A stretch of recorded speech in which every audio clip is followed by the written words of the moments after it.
Welcome back to another technical video. Today, we'll go through your question, go through the answers for it, and hopefully that brings you to your solution. Guys, remember to stay just a little bit crazy to get to that solution just like me. And let's get started.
And that's it, guys.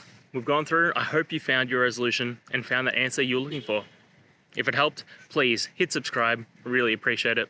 And be on the lookout for more technical help videos. Have a good one.